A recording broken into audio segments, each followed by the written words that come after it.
السلام علیکم دوستو، آج ہم آپ کو دکھائیں گے شہید امام پنجاب مولانا عثمان لدھیانوی صاحب نے اولاد کو طعنہ دینے والے ماں باپ کے بارے میں کیا کہا۔ آئیے دیکھتے ہیں۔ مسلمانوں کے جلیل القدر خلیفہ امیر المومنین سیدنا عمر بن خطاب رضی اللہ تعالیٰ عنہ اپنی خلافت کے دور میں تمام ائمہ نے ان کے اس واقعے کو نقل کیا ہے۔ فرماتے ہیں کہ ایک دن ایک بوڑھا آدمی آیا، اس نے آ کے کہا یا امیر المومنین، میرا بیٹا میرا کہنا ہی نہیں مانتا۔ تو بڑے حیران ہوئے حضرت عمر رضی اللہ تعالیٰ عنہ کہ اس دور میں قرون اولیٰ کا دور ہے، وہ یعنی بہترین مسلمانوں کا دور ہے۔ تو حضرت عمر رضی اللہ عنہ بڑے حیران ہوئے، کیا ہمارے دور میں بھی کوئی ایسا بندہ ہے جو اپنے ماں باپ کا کہنا نہ مانتا ہو؟ جبکہ اسلام نے تو یہاں تک کہا کہ ماں باپ اگر غیر مسلم ہو، بیٹا یا بیٹی ایمان لے آئے، تب بھی ماں باپ کا احترام لازم ہے۔ تو عمر بڑے حیران ہوئے، اچھا تیرا بیٹا تیرا کہنا نہیں مانتا ہے، بیٹے کو بلاؤ۔ اب بیٹے کو بلایا۔ حضرت عمر رضی اللہ تعالیٰ عنہ تو اتنے جلیل القدر اور صاحب روب شخصیت تھے کہ اچھے اچھے بادشاہ ان کے سامنے بولتے ہوئے کانپتے تھے، ڈر جاتے تھے۔ اب یہ جو بیٹا آیا حضرت عمر رضی اللہ عنہ نے پوچھا، ہاں بھائی ہم نے سنا ہے تو اپنے باپ کی نافرمانی کرتا ہے، باتیں نہیں مانتا، اس کا کہنا نہیں مانتا۔ تو مسکرا کے کہنے لگا، ہاں امیر المومنین یہ سچ کہتا ہے کہ میں اس کی بات نہیں مانتا ہوں۔ بڑے حیران ہوئے کہ اچھا، فرمائے تیرا باپ نہیں ہے؟ ہاں یہاں امیر المومنین یہ میرا باپ ہے، تو اس کا کہنا کیوں نہیں مانتا؟ کہنا یہ بالکل ٹھیک کہہ رہا ہے، میں اس کا کہنا نہیں مانتا ہوں۔ حضرت عمر بڑے حیران ہوئے، کیونکہ دربارے جو امیر المومنین تھا وہاں سے سزا بھی دے دی جاتی تھی۔ تو ابھی اگلا فیصلہ سنانے ہی لگے ہیں کہ بیٹے نے کہا کہ عمر بن خطاب رضی اللہ تعالیٰ عنہ، کیا آپ مجھے یہ بتائیں کہ شریعت میں ماں باپ کے اوپر بھی کچھ پابندیاں، ماں باپ کے اوپر بھی کچھ باتیں رکھی گئی ہیں کہ نہیں؟ یہ ساری اطاعت فرما برداری اولاد نہیں کرنی ہے، ماں باپ نے بھی کچھ کرنا ہے کہ نہیں کرنا؟ تو عمر رضی اللہ عنہ نے کہا بالکل، ماں باپ کے اوپر بھی اللہ کے نبی علیہ السلام نے حقوق طے کیے۔ تو اس نے کہا یا امیر المومنین یہ تو بتائیے ماں باپ کے حقوق کیا ہیں، ہمیں کیا حق دیا اسلام نے؟ تو عمر رضی اللہ عنہ کہنے لگے کہ پہلا حق تو یہ ہے ماں باپ کا، جب وہ نکاح کریں، کوئی مرد کسی عورت کے ساتھ، کوئی کسی عورت کسی مرد کے ساتھ، تو اس بات کی تسلی کر لے کہ جس کے ساتھ نکاح کیا جا رہا ہے، جس خاتون کے ساتھ، جس مرد کے ساتھ، اس کا کردار اچھا ہو، سماج میں وہ بے داغ ہو، بول چال اچھی ہو، اس کا طریقہ کار اچھا ہو، رہن سہن اچھا ہو۔ اب یہ اچھے ماں باپ اس لیے نہیں تلاش رہے رشتے سے پہلے کہ میاں بیوی کو خوش رہنا ہے، یہ اس لیے اچھا رشتہ تلاشتے ہیں تاکہ ایک اولاد کو ایک نیک باپ اور ایک رحم دل ماں جو ہے، وہ جو بیوی ہے اس کو ماں کی شکل کے اندر تبدیل کیا جانے والا ہے۔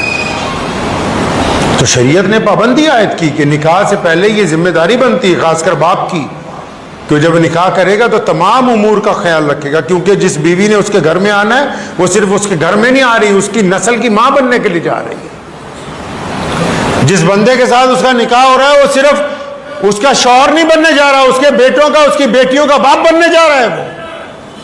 یہ کیوں کر ممکن ہے کہ ایک نشیڑی کے ساتھ، ایک عیاش کے ساتھ، ایک شرابی کے ساتھ، ایک گنڈے کے ساتھ، ایک بے ایمان کے ساتھ آپ جا کے رشتہ جوڑ رہے ہیں، اور کل کو جو اولاد جو اس کی نسل سے پیدا ہوگی، اس کے نطفے سے پیدا ہوگی، تو اس کے سر کے اوپر جو ظلم ہوگا اس کا ذمہ دار کون ہے؟ تو حضرت عمر رضی اللہ عنہ نے کہا کہ پہلا حق تو یہ ہے کہ شادی کے وقت یہ طے کر لیا جائے کہ رشتہ بڑا پاکی کے ساتھ ہوگا۔ تو اس بچے نے کہا یا امیر المومنین میرے باپ کو پوچھئے اس نے شادی کس کے ساتھ کی ہے؟ یہ بازار سے ایک عورت تلاش کے لایا جو کاروبار کرتی تھی جسم کا،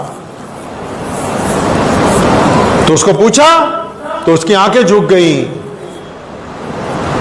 تو پھر اس بچے کو حضرت عمر رضی اللہ عنہ کا اس کا دوسرا حق یہ ہے کہ ماں باپ کے اوپر یہ ذمہ داری عائد ہوتی کہ جب ان کے گھر بچہ پیدا ہو تو اس کا اچھا سا نام رکھیں، اس کو اچھا لقب دیں، کیونکہ انسانوں کا جب کوئی نام رکھا جاتا ہے تو اس نام کی صفات اس کے اندر آ جاتی ہیں، نام کی صفات آ جاتی ہیں، کیونکہ جس نام کی جیسی تعریف ہوگی تو وہی اس کے اندر صفات آ جائے گی۔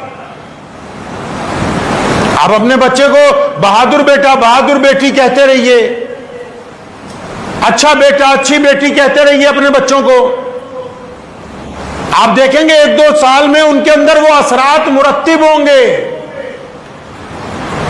کیونکہ ان کو پتا ہے کہ میرے ماں باپ ہمیں اچھے لفظ سے پکارتے اور ان کی ہمارے سے تمنائیں جڑی ہوئی ہیں، تو ان کا جسم، ان کا دماغ، ان کا دل اسی طرف راغب ہو جاتا ہے کہ ہم کو بہادر بننا ہے، محنتی بننا ہے۔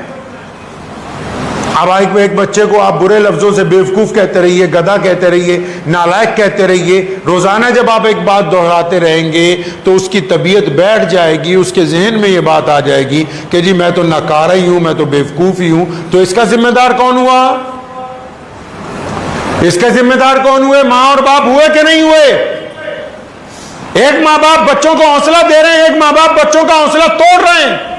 جو ماں باپ بچوں کا حوصلہ دے رہے ہیں ان کو یہ حق حاصل ہے کہ جب وہ بوڑھے ہو جائیں تو بچے ان کی بیساکھیاں بن کر، جب وہ بوڑھے ہو جائیں بچے ان کا سہارا بن کے ان کے دائیں بائیں کھڑے رہیں۔ اور وہ ماں باپ جو بچوں کو بچپن سے گالیاں دے رہے ہیں، تانے دے رہے ہیں، بے عزتیاں کر رہے ہیں، ان کو تعلیم سے دور کر رہے ہیں، ان کو یہ حق کس نے حاصل کر دیا کہ جب وہ بوڑھے ہو جائیں تو پھر وہ یہ تمنا رکھیں کہ کل تک جن بچوں کو ذلیل کرتے رہے ہو آج وہی بچے جو تمہاری خدمت میں آ جائیں۔ یہ فطرت کے خلاف بات ہے، گرچہ شریعت نے پھر بھی کہا کہ بچے ماں باپ کی اطاعت کریں، لیکن فطرت کا یہ قانون ہے کہ جیسا بیو گے ویسا ہی کاٹو گے تم کل کو، فطرت کے خلاف۔ بہت سارے ماں باپ ہیں بچوں کو تانے دے رہے ہیں، لگاتار تانے دے رہے ہیں۔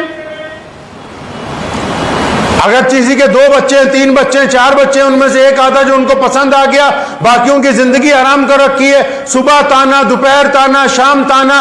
ارے جن لوگوں کو آپ تانا دیتے ہو ان کا دل پھٹ جاتا ہے اندر سے۔ شریعت نے یہ کب کہا کہ ماں باپ تانا دینے والے ہوتے ہیں، ماں باپ بے عزتی کرنے والے ہوتے ہیں، ماں باپ بچوں میں فرق کرنے والے ہوتے ہیں؟ اگر ایک بچہ زیادہ قابل ہے باقی نہیں ہے تو جو قابل ہے اس کا اس میں کیا جرم ہے کہ باقی اگر قابل نہیں رہے تو اس کا اس میں کیا گناہ ہے؟ اگر ایک بچہ زیادہ خدمت گزار ہے اور باقی خدمت گزار نہیں ہے تو اس کا کیا گناہ ہے کہ آپ تمام تر ذمہ داریاں، تمام تر بوجھ اسی کے اوپر ڈالنا چاہتے ہیں اور باقیوں کو آپ معصوم سمجھتے ہیں؟ اس میں اس کا کیا گناہ ہے؟ شریعت نے حقوق العباد کی بات ماں باپ کے لیے بھی کی ہے۔